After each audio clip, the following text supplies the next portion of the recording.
এই মুহূর্তের big breaking. কাঠিগড়ার Baburbazar vote গ্রহণ কেন্দ্রে বিজেপি কর্মীদের উপর কংগ্রেসি গুন্ডা বাহিনীর আক্রমণ, অফিস কার্যালয় ভাঙচুর, উত্তেজনা, পুলিশি হস্তক্ষেপে পরিস্থিতি নিয়ন্ত্রণে। কাঠিগড়া বিধানসভা কেন্দ্রের আওতাধীন বিহারার পার্শ্ববর্তী বাবুরবাজারের সকাল 9টা নাগাদ 512 নম্বর ভোট গ্রহণ কেন্দ্রে ভোট চলাকালীন আচমকা গোটা পরিস্থিতি বিগড়ে যায়।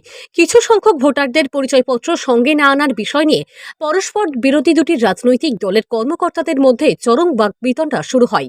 কিছুক্ষণের মধ্যেই সৃষ্টি হয় উত্তপ্ত পরিস্থিতি।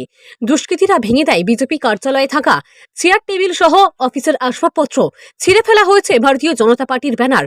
মুহূর্তের মধ্যেই গোটা ভোট গ্রহণ কেন্দ্রে লঙ্কাকাণ্ডের পরিস্থিতি দেখা দেয়, যার ফলস্বরূপ শান্তিপ্রিয় ভোটার নিজের ভোটাধিকার প্রয়োগ করতে গিয়ে হয়রানির শিকার হন।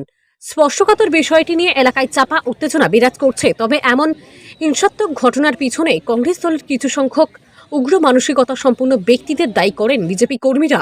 হিংসাত্মক এই ঘটনার খবর পেয়ে কালাইন পুলিশ থানার ওসি এবং বিহারা পুলিশ ফাঁড়ির ইনচার্জ সহ আধা সামরিক বাহিনীর জওয়ানরা তড়িঘড়ি ঘটনাস্থলে উপস্থিত হয়ে পরিস্থিতি নিয়ন্ত্রণে আনতে সক্ষম হন। বিজেপি স্থানীয় নেতারা জানিয়েছেন, এমন অবাঞ্ছিত ঘটনার জন্য দায়ী দুষ্কৃতীদের চিহ্নিত করা হয়েছে। কংগ্রেস দলের সমর্থক এই দুষ্কৃতীদের বিরুদ্ধে আইনি ব্যবস্থা নিতে থানায় এফআইআর দায়ের করা হবে বলে জানান ওই বিজেপি নেতা। বর্তমানে পরিস্থিতি নিয়ন্ত্রণে রয়েছে এবং স্বাভাবিকভাবে ভোট প্রক্রিয়াও চলছে।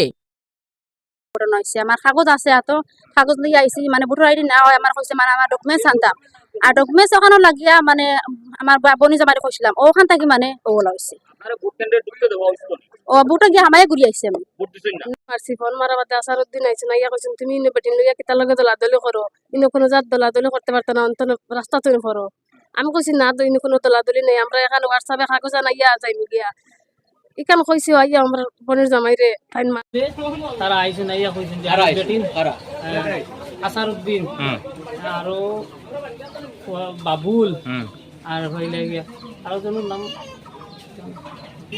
আসন হলো, তারা 3-4 জন আমি এরারে সুলিয়া হাসানও আছে। আচ্ছা, আইয়া কেটা কইছেন তারা আইয়া কইছেন যে তুমি ওখান থেকে হরো বেটিং করে, তুমি তো ফটাইয়া সারা বুট দেওয়াইলি তিরাই ওখান থেকে হরো। আমি বললাম না, আমি তো এরা আমার লইয়া বাড়ির যাওয়াত লাগছে, এরা বুট দিলেছেন অলরেডি, আমি একজনে দিছেন না, যে দিছেন না এ আমরা আটকাইছে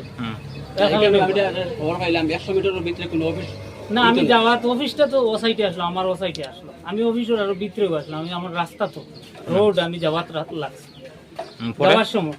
আর আমারে তারা ওখানে আইয়া বাদে আমার যে উত্তামি করিয়া করছেন বেটিং তো দাঁড়তেই হরিয়ে যাইতাম, আমি বললাম আমার মা বোনের দাঁড়তে, আমি তারা লই আমার বাড়ি যাওয়ার, আমি তো এলে হরিয়ে যাইতাম পারতাম। এই কথা খেয়ে কইছেন সরিয়ে যাওয়ার কথা আসারউদ্দিন। আচ্ছা, কেটা লাগে সরিয়ে যাবার লাগে কইছেন? মানে আমি বেটিং করে ফটাইয়া বুট দেওয়াই। আচ্ছা, আমি এলে কোনো কাজ করছিও না, কোনো বেটিং করে ফটাইছি না। এরা আমার তারার কাছ থেকে আপনারা শুনতে পাইবা, তারা দুইজনের কাছ থেকে শুনে লাগবা করতে গিয়ে আমার অন্য সময় আমার লোক তাকে তার একটা যুবক। আর কিন্তু এই ইয়া আমার এই তারা ঠেলা দেখা পছন্দ করিয়া আমার ডাউয়ে করে মারিলেই তা। আচ্ছা, ওটাও হয়েছে। তবে সারা ইয়া জমিছেন, জমার পরে আমার আমি হরিয়া মারিলেই তা খারাপ হইছেন। আসারউদ্দিন আর লগে পিছনে আর 4-5 জন আসলা। আর ও সাইডে আমার পিছনে ইয়া অফিস ভাঙ্গিছেন, ভাঙ্গিয়া চুরি করিয়া তারা। অফিস কোন দলের অফিস আসলো? বিজেপির আমরা। আচ্ছা।